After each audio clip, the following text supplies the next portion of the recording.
tonight, we've got a really exciting event on an issue that keeps popping in and out of the headlines, has really heated up with the coronavirus outbreak globally. We're going to be looking at the sanctions on Iran, how they work, what they are, and also some of the broader policy goals around them. And before we get started on that, I wanted to introduce where this event is going to be co-hosted by our Colorado College chapter. So I'm joined by Nick Cleveland-Stout from Colorado College. Nick, if you could introduce yourself. Yeah, my name is Nick Cleveland-Stout. I'm the chair of the Colorado College chapter of the John Quincy Adams Society. And so I'm going to introduce our guest today, Tyler Cullis. Tyler Cullis is a counsel at Ferrari & Associates, PC, where he is engaged in the practice of U.S. economic sanctions, including trade compliance, regulatory licensing matters, federal investigations, and prosecutions. He has advised global financial institutions, multinational corporations, U.S. and foreign exporters and insurers, as well as private individuals regarding U.S. sanctions matters, including matters involving Russia, Iran, and Cuba. He has also written extensively on sanctions policy in a wide range of publications. Tyler, welcome and thank you for being here. Thanks so much for having me. So to get started, we wanted to ask you, what are the sanctions on Iran? How do they work? And what is their goal? Yeah, so I mean, that's, it's a really broad question. I mean, the simplest way to answer it is that there's two kinds of sanctions with respect to Iran. There's what are called primary sanctions, and then there are secondary sanctions. A primary sanction refers to a sanction that is designed to target the conduct of U.S. persons. So, for instance, the United States imposes a comprehensive trade embargo with Iran that prohibits most transactions with Iran by U.S. persons. We've had a trade embargo, remnants of the trade embargo extend as far back as 1987, when the Reagan administration imposed a ban on the import of Iranian origin goods and services, including petroleum. That took place around, really the incident that spurred that was the tanker wars, which was a peripheral conflict between the U.S. and Iran during the Iran-Iraq War. And then, the trade embargo as we know it today was put in place in 1995 during the Clinton administration. The stated rationale for that embargo was threefold. One was to counter Iran's support for international terrorism. Two, to counter Iran's undermining of the Middle East peace process. And three, to counter Iran's acquisition of weapons of mass destruction and the means to deliver them. And that trade embargo has been in place now for 25 plus years. What is more interesting, and I think what people really talk about when they talk about Iran sanctions, is what's called secondary sanctions. And a secondary sanction is different than a primary sanction. So where a primary sanction targets the conduct of U.S. persons, a secondary sanction is designed to target the conduct of non-U.S. persons. And I think most interesting in the Iran context is that really Iran and somewhat Cuba too, where, Iran is the place where secondary sanctions came into being.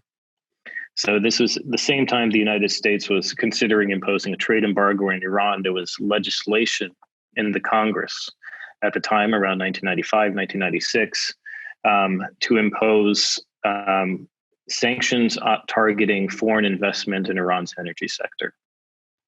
And the question is, well, how can the United States impose sanctions on foreign companies absent a jurisdictional nexus to the United States? And the way to do that is the United States said, well, you can trade with Iran all you want. In this case, you can invest in Iran's energy sector. But if you do, and if we decide to target you with sanctions, what we're going to do is really impose sanctions that exclude you from the United States market. So if you're Total, the French oil giant, you'd be interested in the consequences of investing in Iran. And one of those consequences, according to legislation that was then pending in Congress at the time, would be, well, if you invest in Iran at sums more than $20 million annually, you risk exclusion from U.S. markets entirely. And if you're Total, that would pose an unacceptable risk, so you would just bow out from the Iran-related business. That legislation took the form of what became the Iran Sanctions Act, which was passed in 1996, and did impose such sanctions. So it targeted foreign investment in Iran's oil sector at sums more than $20 million annually. What's interesting about the first real decade of secondary sanctions, so from 1996 to 2006, is that they were rarely ever used.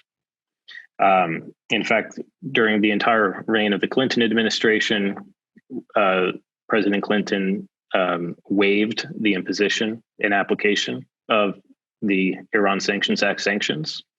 So Total could continue investing in Iran's energy sector without consequence from the United States because there was a waiver in place to render those sanctions inapplicable.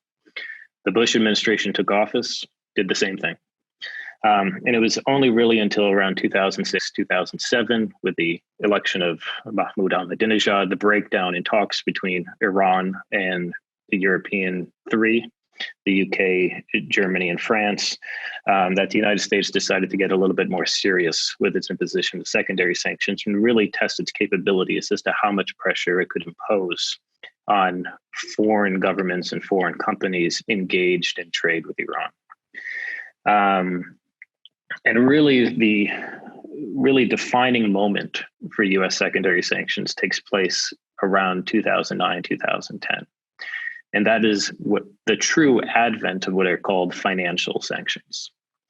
So in 2010, Congress passed a bill with a lot of advisement from the Obama administration's Treasury Department called the Comprehensive Iran Sanctions Accountability and Divestment Act. That's a very big bill, a lot of provisions in it, a lot of secondary sanctions. Section 104 of the acronym for it, CISADA, imposed what are called correspondent or payable through account sanctions on foreign financial institutions that engage in certain transactions relating to Iran. So let's give you an instance.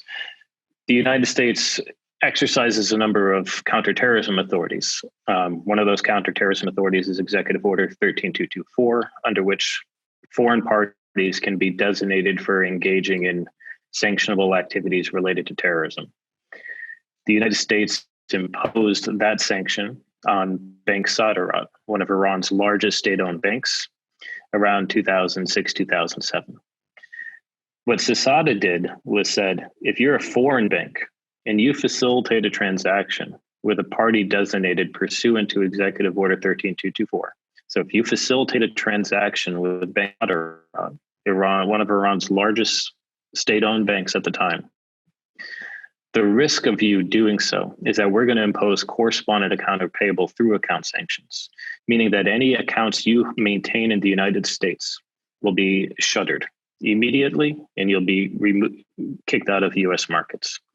The consequence of that was obviously deadly for a foreign bank, because any foreign bank of significant repute maintains accounts in the United States in order to engage in US dollar related transactions. You engage in a transaction denominated in US dollars, it has to pass through the US financial system at one point. And most typically it would pass through accounts maintained at a US financial institution. So the consequence of Section 104 meant that the United States could use these other authorities, so its counterterrorism authority, its counter WMD authority, to designate significant Iranian parties in Iran, including Iranian financial institutions, and sever them entirely from the global economy, because foreign banks would be reluctant, if not outright refusing to deal with them in any manner. And those authorities have accelerated over time. You have the 2012 National Defense Authorization Act, which imposed the same kind of sanction on the Central Bank of Iran, rendering the Central Bank of Iran's central bank, really undermining its ties to other foreign central banks and diminishing its ability to engage in the same kind of monetary policy that any kind of central bank would engage in. And that's, and that's continued. There's conversation ongoing within the Trump administration regarding designating Iran's entire financial sector under certain authorities. Almost all of Iran's state-owned banks are severed from the global financial economy.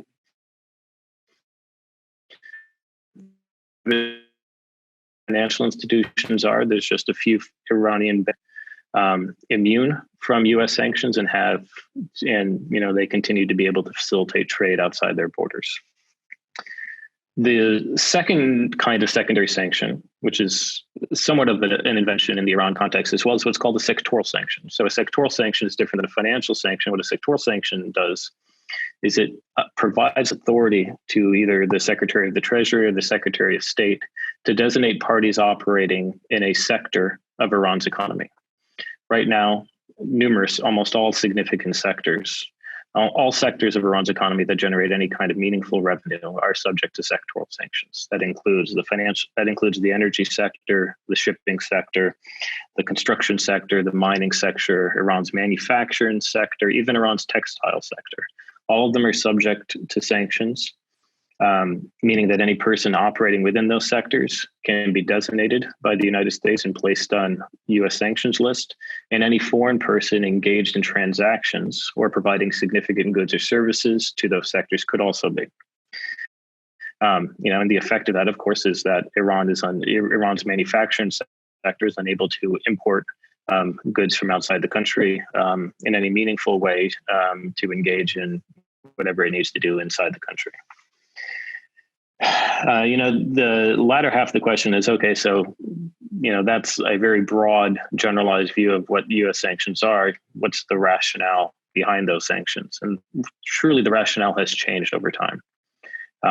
During the era of the latter half of the Bush administration into the Obama administration, the obvious goal of U.S. sanctions was geared towards creating the grounds under which Iran would agree to limitations on its nuclear program. Those limitations were agreed to as part of the Joint Comprehensive Plan of Action, agreed to in 2015 and implemented in 2016. And as a result, many of those sanctions were lifted. Of course, not all of them, because that agreement only involved the nuclear issues. Only nuclear-related sanctions were lifted, and terrorism-related and human rights-related sanctions remained in place. The rationale under the Trump administration is a little bit different. Obviously, they're not looking to necessarily set the parameters for talks on limiting Iran's nuclear program. What they'd like to do is set talks under which Iran would agree to give up its nuclear program in its entirety, as well as to address other areas of its behavior that the United States regards as anathema to its own interest. More skeptical observers may argue that the objective is not to create the ground for talks at all. The objective is actually to foster Iran's termination from the JCPOA. So for Iran to cease participating in the nuclear agreement, so as to really set the ground for a conflict between the United States and Iran. I think, you can decide what side of the aisle you may be on, but, the rationale for these sanctions has been a little bit hazy, has been a little bit clear, and depending on who is speaking within the administration at any given time, contradictory at best. And just to dig in a bit on that, with the withdrawal from the nuclear deal, with the nuclear deal itself, what was the impact of all that on the sanctions regime? Obviously, there were fewer sanctions when the nuclear deal went into effect. There were more sanctions after the withdrawal happened, and then there's also been a lot of action. There were some designations today. There were, there's been a huge explosion of individuals being designated. So what's really been happening in the sanctions world, in the kind of post JCPOA era? Yes. I mean, so the most immediate reaction was that the United States reimposed those sanctions lifted under the JCPOA. The interesting question, and I think what you're getting at, is how those sanctions were reimposed. Because I'm not sure many people understand that the way they were reimposed will have significant repercussions on the future of the U.S.-Iran relationship. So again, to take a step back for a moment, under the nuclear deal, the United States agreed to lift nuclear-related sanctions on Iran. That allowed the language was specific for a reason. By saying nuclear-related, it allowed them to take into to set on the table for Iran as a part of the negotiation a much more broad array of sanctions than would otherwise be possible if it was limited to a nuclear specific sanction. And the reason is that because we have a whole lot of statutory authorities, when Congress made those statutory authorities, it cited, A through Z as reasons for the imposition of those sanctions. One of those reasons was the nuclear issue. So by saying the issue was nuclear related, you could that you'd be willing to lift nuclear-related sanctions. That became a point in which you could leverage that to get Iran to agree to more limitations on its nuclear program. During the Obama administration, most designations, including those of Iranian financial institutions, were made under the United States' counter WMD authority. The only case in which an Iranian financial institution was of significant import was designated under the counterterrorism authority was during the Bush administration. That was Bank Saderat. And Bank Saderat was not removed from the SDN list following the United States' participation in the JCPOA. It remained because it was not a nuclear-related sanction.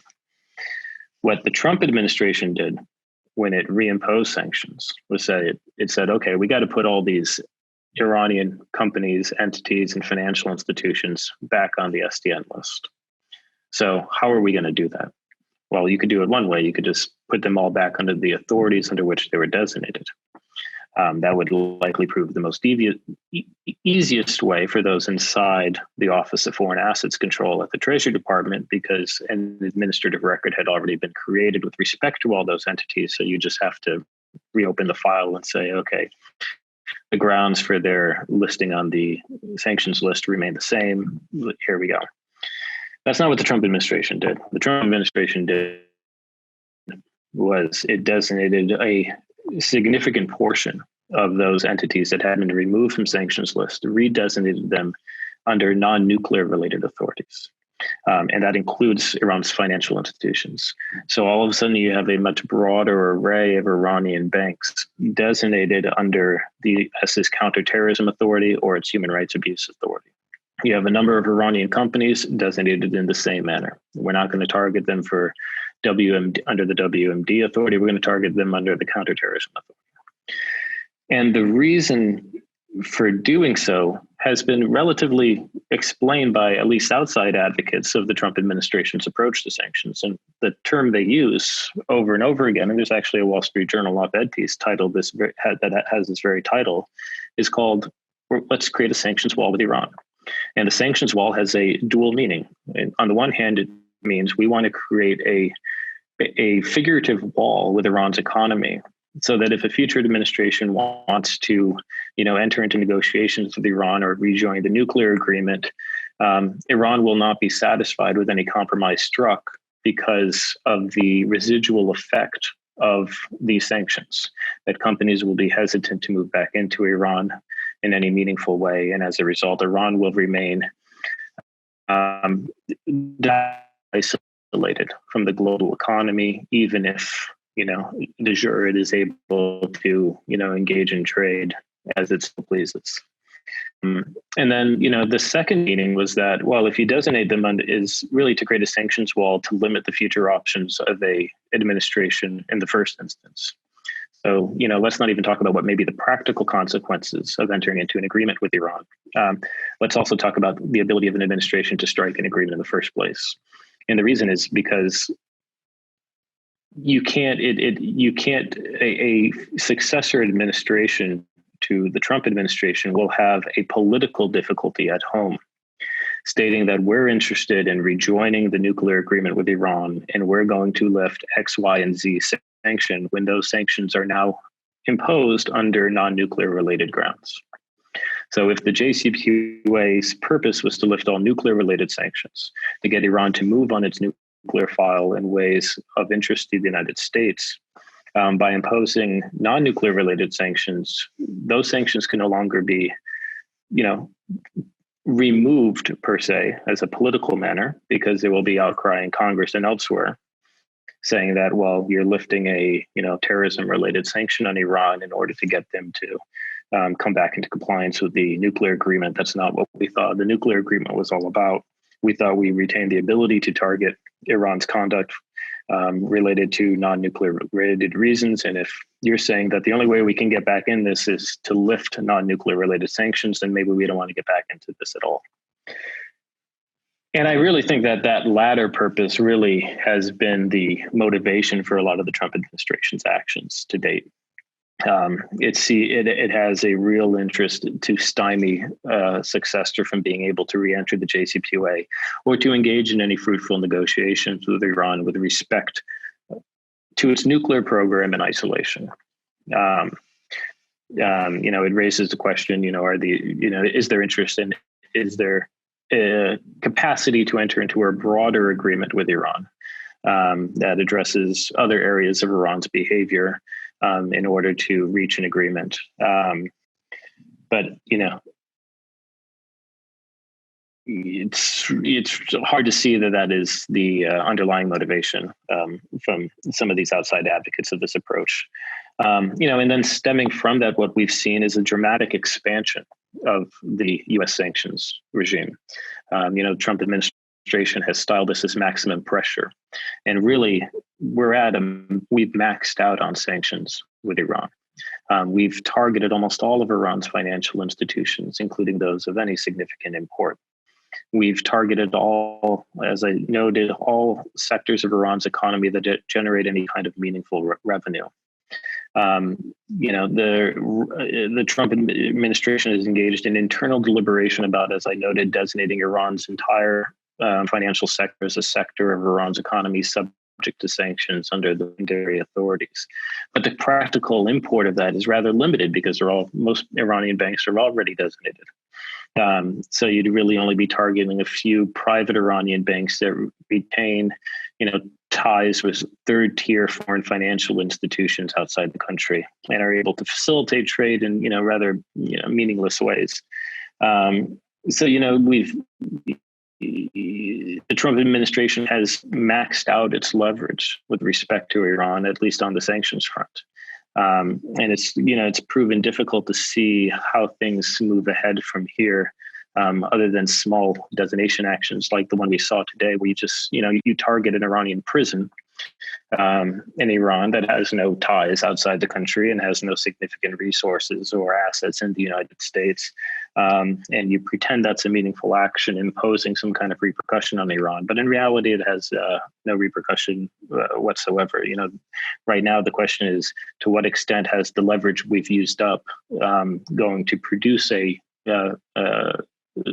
result for us to our liking?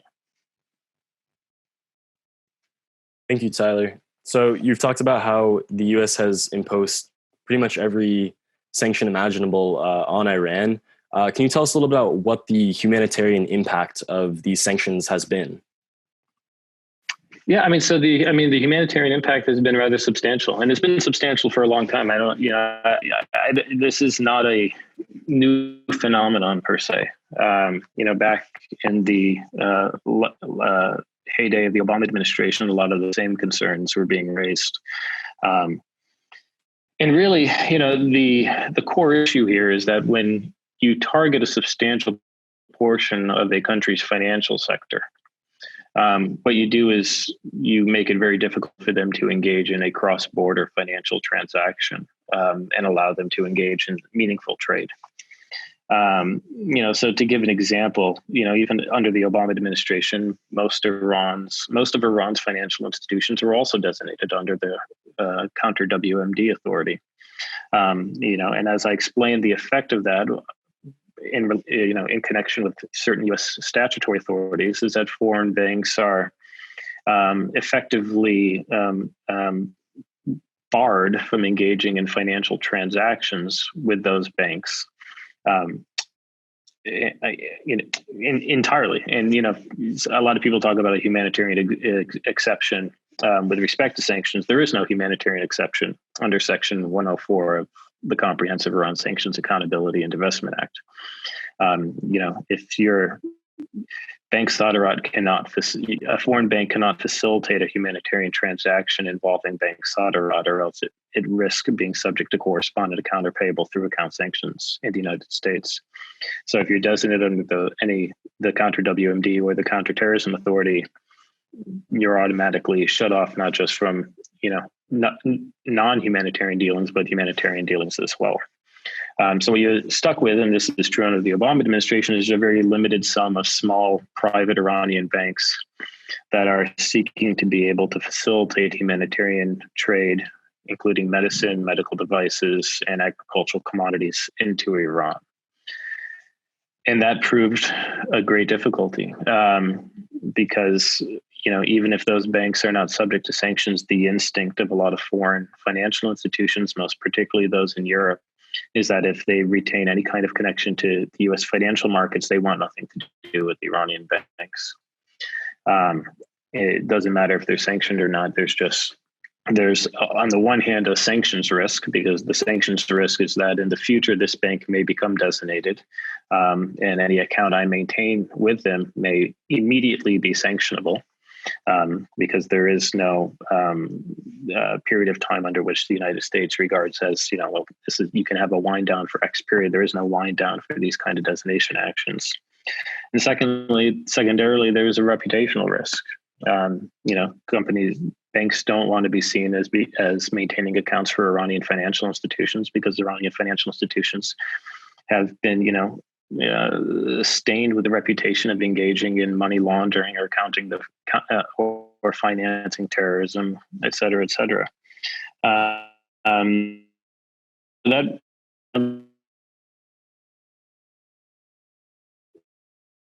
in Iran, that one was released to some degree during the nuclear when a lot of those sanctions were lifted, but has come back, in a significant way with the reimposition of those sanctions. And I think really, the pandemic in which Iran was one of the epicenters, particularly in the Middle East. And the question became, well, how does Iran, what effect do U.S. sanctions have on Iran's ability to respond to the COVID-19 epidemic? And I think there have been two ways of looking at that. The more popular view is, well, it limits Iran's ability to import medical goods or medical devices needed to combat the virus in the country.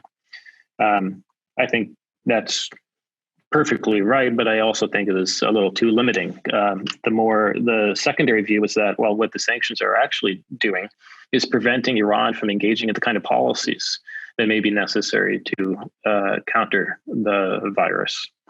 The example I give is, well, let's take a look at what the United States has done with respect to COVID-19 and compare that to what Iran can do under sanctions. So what the United States has done is, provide financial markets with enormous amounts of liquidity, expand the social safety net through broad spending bills, make massive cash infusions to affected sectors of the U.S. economy, provide stimulus checks to almost every American, So the question is, okay, so that's what the United States has done. And by doing so, we were able to practice a kind of social distancing to bring the virus under some control. Compare that to, well, can Iran do those same things? And I think the obvious answer is Iran can't do those same things. Even if it was the most benevolent government in the world, it has limitations. And those limitations are, in a lot of ways, those imposed by the United States. Iran can't provide financial markets with liquidity because it lacks it itself.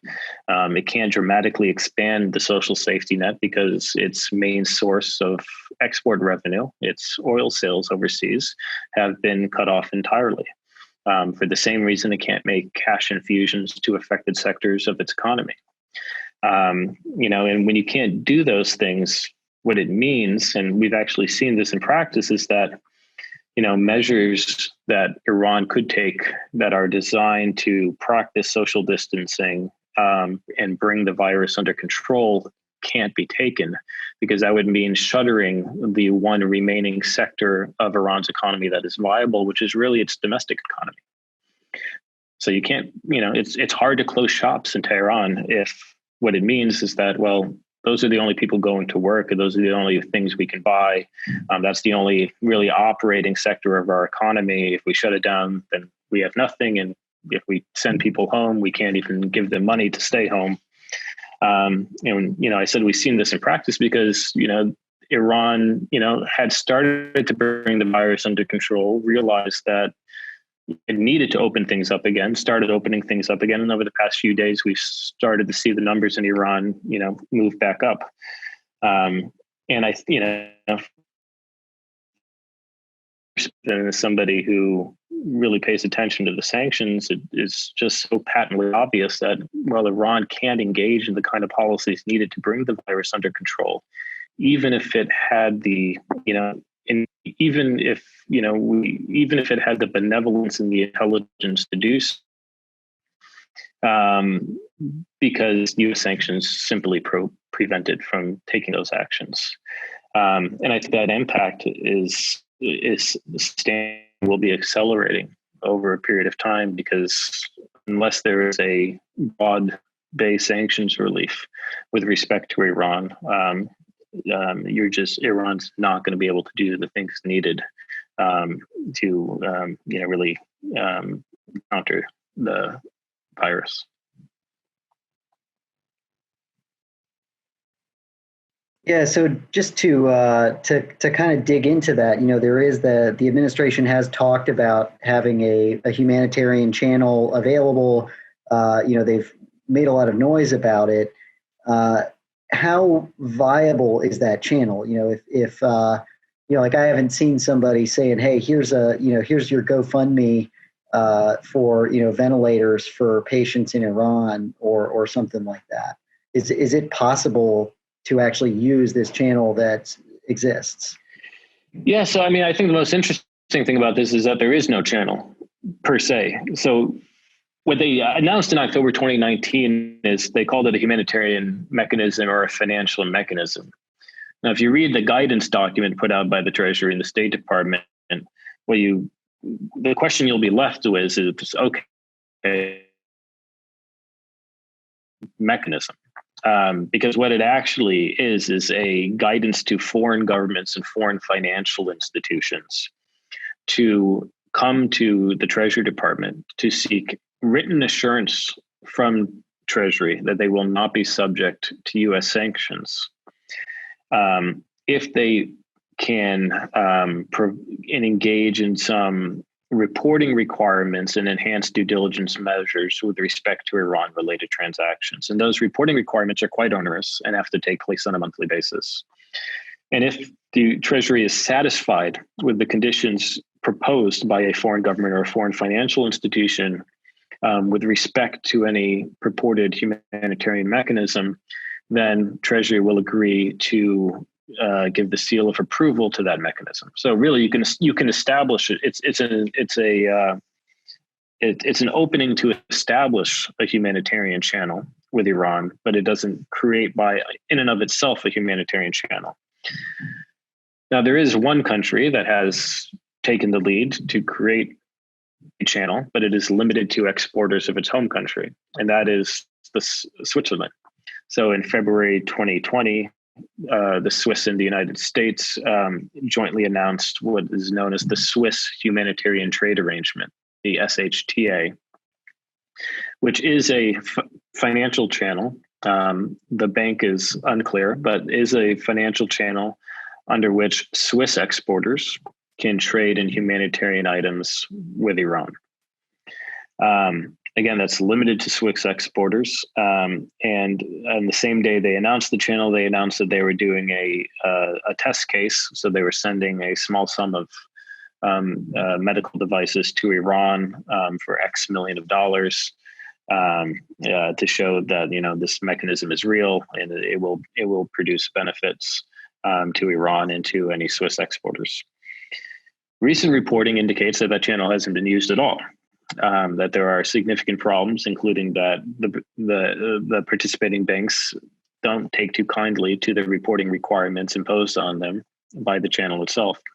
And just to give you an example, those reporting requirements require you to be in receipt of information from your Iranian counterparties and your Iranian counterparties' customers for a period going back 5 years to determine whether there are any sanctionable interest or sanctioned parties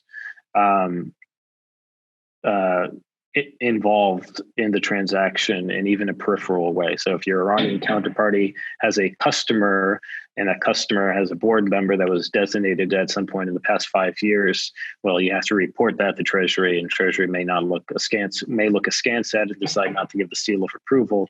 And then you're sitting there, okay, so what am I doing with this transaction? And there's been a lot of speculation that the reason the Swiss channel is not working at all is because there's the reporting requirements imposed create such a backlog that nothing can actually get through, because it's going to take months of investigation in order to produce the information to go into the reports to allow the transaction to proceed. That's the only channel. The other problem, and this is some personal experience advising foreign banks with this, is that a lot of foreign jurisdictions have customer data privacy laws. And those customer data privacy laws effectively prohibit them from sharing the kind of information that Treasury is demanding. So even if there were interest by a foreign government or a foreign bank to set up a humanitarian channel with Iran under the October 2019 Treasury guidance, they can't do so because their own domestic laws prevent them from sharing the information required. I've been a very sharp critic of the humanitarian mechanism, and the reason is that it actually has a perverse effect. And the perverse effect is that right now there is a legitimate permissible way to engage in humanitarian trade with Iran, and that involves a foreign bank transacting through accounts of a non-designated Iranian financial institution. So one of those few Iranian private banks that remain not subject to sanctions other than the blocking sanction of all Iranian financial institutions. That, as long as there's no sanctionable interest from the Iranian side, as long as you're taking care to ensure that if goods are originating from the United States, you're adhering to the U.S. trade embargo and the licenses promulgated under that embargo. You can do the transaction, and we've provided, at our firm, we've provided, countless numbers of advisory letters advising firms as to, here's how it can lawfully be done, because it can be done. What the humanitarian mechanism does is it really, as I said, it has a perverse consequence, which is that if you're a European financial institution that has persisted in facilitating humanitarian trade with Iran, despite the, maxed out sanction strategy of the United States, and despite the reputational risk that may be associated with dealing with Iran, if you've persisted despite all that, and now you find out, well, Treasury has this process by which it's going to give comfort letters to banks for dealing, making these reports to it, and you're not getting the comfort letter. You're a little worried because you're looking at Treasury going, is the Treasury Department not going to be very happy with me that I'm not making use of this mechanism that they have, and I'm not providing the kind of reports that they would like us to see. Even if I'm not engaging in anything that is per se sanctionable, could I become a subject of Treasury's interest if I'm not doing really what they've laid out as a mode for facilitating humanitarian trade with Iran? And we've had clients that have expressed that concern and wondered, well, maybe if that's the case, we're not making a lot of money on the humanitarian trade with Iran. So maybe it's just best to get out of the business altogether. So, what I've lamented in public is that the perverse consequences, you actually could have the effect of kicking out those from the trade, those banks that continue to facilitate trade in humanitarian items with Iran. All the while, you've created a mode by which foreign governments and foreign banks can create a humanitarian channel, but nobody's actually making use of that whatsoever. So now you have nobody really facilitating the trade at all with Iran. And I think that's, a real concern and danger. Now, to Treasury's credit, what they did do in February 2020 is they issued what is known as General License Number 8. And General License Number 8 remedied a serious problem that had been created when OFAC designated Iran's central bank under the counterterrorism authorities in September of last year. So I noted earlier that the Central Bank of Iran was also designated under a exception allowed for the central bank to be involved in humanitarian trade related to Iran. And the reason was obvious. It needed to be so involved because the central bank handles all of Iran's foreign currency reserves and allocates them to Iranian importers. So if foreign exporters want to get paid, it's coming from the Iran central bank, because the Iran central bank is allocating all Iran's foreign currency. When Iran central bank became designated of the counterterrorism authority, it nullified the humanitarian exception. So the central bank could no longer be engaged in humanitarian trade, and to the extent that it was engaged, any foreign bank engaged in that transaction could be subject to sanctions. What General License Number 8 did was fix that issue entirely, which is said, okay, we recognize there's an issue here, because if Iran's central bank can't be involved in the trade, then no trade is going to take place at all. So what we're going to do is we're going to basically license away the humanitarian trade. So to Treasury's credit, they did fix an issue that had been ongoing for a number of months, in which really there was no trade was going to be able to take place. And really the last thing Treasury did is last month is that they issued guidance regarding existing authorizations and licenses in the Iran program and other sanctions programs related to how U.S. and foreign parties can facilitate humanitarian trade with Iran in a permissible manner.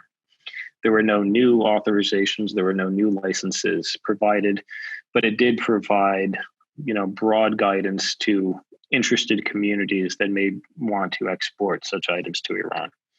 And that's really where we are right now, is that there's been no new authorizations.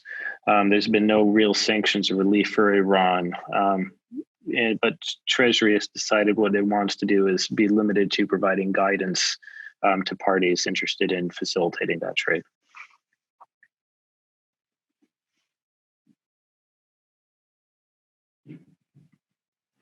So to kind of bring it up to the present on the more international stage, the administration has been speaking about triggering snapback sanctions through UN Security Council Resolution 2231, arguing that the United States is still a participant in the nuclear deal's snapback mechanism, even though we're not participants in the deal itself. Do you think this is going to work?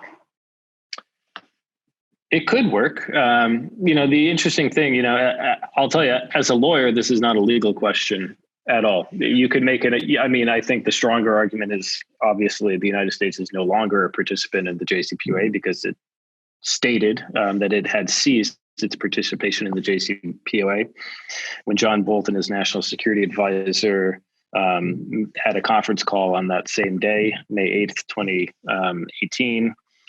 Somebody asked him, are you going to use the UN snapback mechanism? And he said, no, we're out of the deal. We're not going to use it at all. We're out of the deal. We're out of the deal. We're out of the deal. He said it 4 times in a row, dramatically, to make the point that we're not in the deal. We're not going to make use of any of the mechanisms provided under that agreement. In the case, the alternative case, I think it's the weaker case. The alternative case is that UN Security Council Resolution 2231 defines in parentheticals what a JCPOA participant is. And a JCPOA participant is the United States, Britain, France, China, Russia, etc.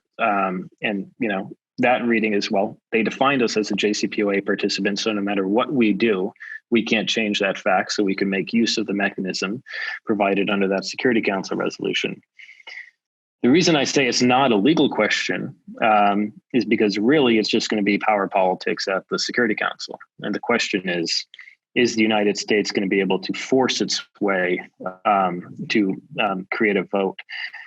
The other thing I'm not sure people understand is how the vote would actually work. So what actually needs to happen is that the United States would provide a notification as a JCPOA participant to the Security Council stating that Iran had engaged in significant non-performance of its commitments under the nuclear agreement. Upon receipt of that notification, there is triggered a 30-day period. Under that 30-day period, any member of the Security Council can set forth a resolution under which the provisions of UN SCR 2231 to be terminated as a result of the US's notification would remain in place. So the resolution itself is actually a resolution to keep United Nations Security Council Resolution 2231 intact. If a vote on that resolution fails, the snapback is triggered and the old Security Council resolutions relating to Iran go back into effect. Now, the problem for the United States is it can provide the notification. The issue is whether the Security Council treats the notification as a lawfully made notification. And it doesn't need to do so. Right. So it's not a legal question. Whoever is running the presidency of the Security Council could say, okay, we see your letter, but you're not a JCPOA participant, so this does not qualify as a notification. That's one way it could be handled, where whoever has the presidency at the time says, nope, sorry, we're not going to take it. And that does it. The second thing that could happen is that the presidency says, well, I don't know what to do with it. Let's have a procedural vote. A procedural vote at the Security Council isn't a good thing for the United States because the U.S. wouldn't want to veto that vote, but there is no veto for procedural votes at the Council. So unless the United States could rally a majority of the votes, a majority is going to take it. So if a majority says, sorry, you're not a JCPOA participant, this does not qualify as notification, the U.S. loses. The way the U.S., I think, in my view, the best the United States could do is this. It can figure out who's running the presidency at any time. So if the Dominican Republic has the presidency in any particular month, which it does in one of these upcoming months, the United States could exert substantial pressure on the Dominican Republic to accept the notification and then to trigger the period. What that will do is cause a melee within the council.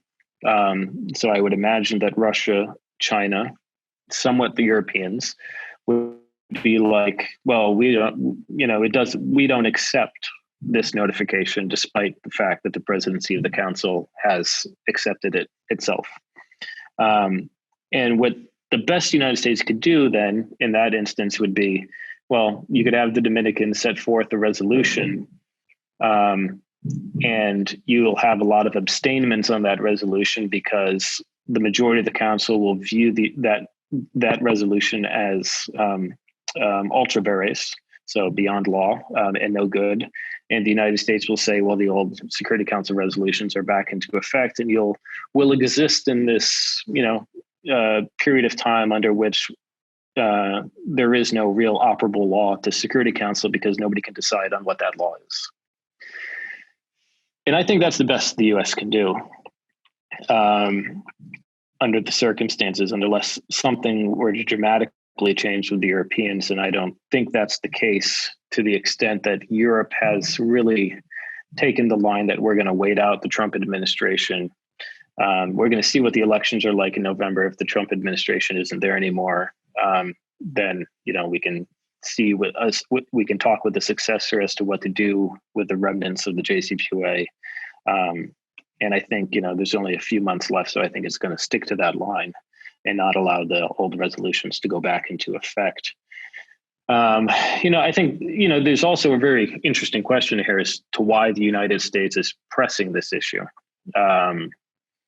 It's for me, it's something of a pretext that the issue is the arms embargo on Iran being removed. If the United States had concern about the arms embargo, then it would have spent the better part of the last 2.5 years negotiating with other parties on the council, if not the Iranians, as to what to do about the arms embargo. It spent no time doing that whatsoever.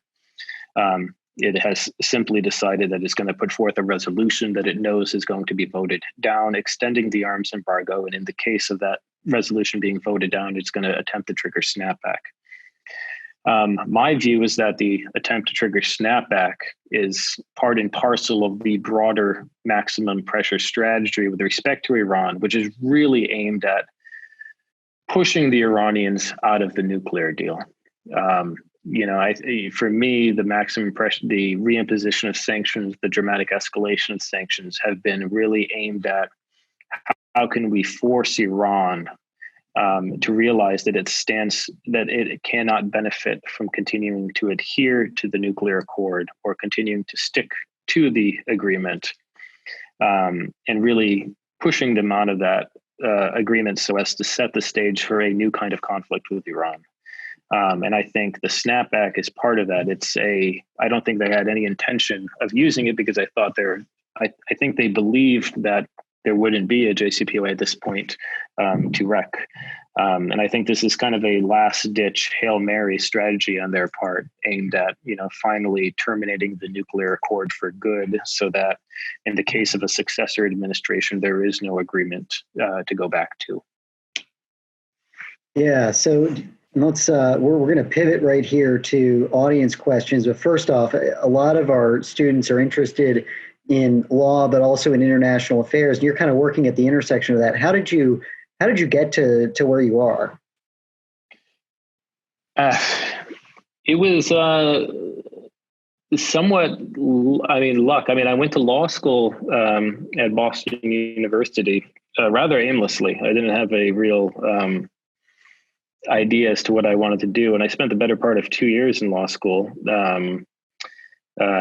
wasting away trying to figure out what I should be doing. I don't recommend that for anybody. And then in the third year, really your third year in law school is an opportunity for you to take the kind of courses you want to take. So I took national security law, I took international law, I took international trade law. And, that was that's what I was interested in. That was my point of interest. I really gravitated towards that. At the same time, I had been involved in Iran-related issues for some time, and there was, this was during the period in which there was a ramp up of sanctions against Iran during the Obama administration. I don't know how they teach national security law now in law schools. At the time, they focused very little on sanctions, barely at all. Which is a point of interest because really that's a key national security tool, and actually an area of national security law where actually there are lawyers in the private sector. I'm doing this. My wife actually does the same kind of law as I do, and she also had that kind of interest. So really, I was able to come in somewhat early to an issue area in which there was very little focus or attention from the legal side. I really took up that space. And really, I'd recommend that approach to a lot of people is, really finding an area of policy, an area of law in which something is happening that at least when you're learning in school, they're not actually focused on that thing. And sanctions was that area for me. Even though there wasn't that focus within the school, I knew, well, there's definitely something going on in the policy and the legal arena. And you can really fill gaps that way in rather meaningful ways. That's really, how I came into it and what I can recommend. Yeah, well, that's great advice. And I think we've only got time for one question here. It's one of the first ones we got from Aubrey. She asks, she says, many have criticized the United States' increased reliance on sanctions as a type of foreign policy punishment, arguing that applying sanctions too often or too freely will weaken their influence, that there's kind of a boy who cried wolf effect. And as you've been saying, there's been a lot of countries that are unhappy, in particular with some of these recent reimpositions. So do you think that the U.S. relies so heavily that other means of engagement would be more effective, and or that this might start eroding the utility of sanctions as a policy tool? Yeah, I think that's a great question. And I actually love the double approach, because I actually think the latter question gets more attention than the former one. And I think the former one's actually the more important one. So, the latter issue is, well, does the US's reliance on sanctions, could it have the effect of decreasing the utility in the future? The answer, a lot of people imply yes. It seems like if you continue to use the tool over the objections of the international community, and that's certainly the case with Iran, because there is Security Council Resolution 2231 that would not demand, but expects the United States to lift those sanctions. That its utility will be diminished because these countries will seek to find workarounds to the U.S. markets or the U.S. financial system. I'm actually a skeptic of this view, because I actually think that this is actually I'm actually believe there are outside advocates of the Trump administration's maximum pressure strategy, and their apparent view is that, well, nobody can stop the United States from using sanctions. Watch what we'll do. We'll reimpose all these sanctions. We'll dramatically expand sanctions, and the rest of the world won't do a thing. And it's really actually worked out that way. It's happened. The Europeans couldn't muster a meaningful response to the United States. Russia and China have, done the same. So it's hard to argue with the proposition that the increased use of sanctions may diminish its utility. It's a prediction, but that is a prediction based on not much evidence, because as far as we've seen, when the United States wants to exert its will in the sanctions arena, it can, and with little repercussion. And I think part of the reason for that is that what the United States is really doing is putting pressure on private actors in foreign countries. So if you think about the European context, what the Europeans tried to do was they created what's called a blocking statute, meaning what it means is that if a domestic company in Europe, if a home country wants to transact with Iran but decides not to do so because of US sanctions, it risks sanctions in Europe. That's what a blocking statute, that European blocking statute is aimed to do, is that it's setting forth a new legal regime stating that compliance with US sanctions risk sanctions from their home countries. Well, we haven't seen their home countries impose any sanctions. And the Europeans understand they really can't do that, because their home companies are going to continue to comply with US law because they may have business in the United States, et cetera. So really I think the private commercial aspect of US sanctions really is hard to match for a lot of foreign governments, including those in Europe. Now, I think the former question is actually the right question to ask, and I think it gets too little attention, which is that, are there other tools that may be better, or are we overusing sanctions in ways that may impede other policy aims? One example I like, I feel strongly about, for instance, the embargo with the Crimea region of Ukraine. That was an embargo put in place rather quickly after Russia intervened in the Crimea region of Ukraine and had its purported annexation. And the question for me is, okay, you wanted to create a repercussion for Russia for engaging in that kind of action. The question is, are we going to be living with this embargo for the next 40, 50 years? And is that embargo going to get in the way of us being able to doing other things with Russia that may be conducive to our interests or to our mutual interest with them? Because the Russians are always going to be perplexed about the fact that we have this embargo with them. And really what that embargo does is has sprouted a life of its own. And we have, we will continue to grow in the Russia sanctions arena for the foreseeable future because we don't know what else to do. And really it's because, Russia hasn't responded to this embargo. So we got to keep using sanctions until they respond, in the way we thought the embargo was going to make them respond. And I think there is where I really have a problem with, the way the United States uses sanctions. Is this idea is, we're going to do first things first, we're going to impose sanctions. If those don't work, we're going to impose more sanctions. And if those don't work, we're going to impose more sanctions ad infinitum until we're unable to engage in any meaningful dialogue with the target country. And, the case of Iran is a perfect example. We're not able to engage in any kind of meaningful dialogue with Iran, in part because we don't allow ourselves to do so. We think pressure is the only mode to which Iran will respond, or pressure is the only mode to which Russia will respond, not realizing that there may be other tools available to us to do the kind of things we'd like. The sanctions tools, it limits your ability to reach agreement with that target country on a host of other issues. And I would really like to see the United States engage in a dramatic rethink of how it uses sanctions in that context. Yeah, well, with that, I think that's a great point to end on. Tyler, thank you so much for taking the time to share your expertise on sanctions with us. This has been another digital discussion with the John Quincy Adams Society.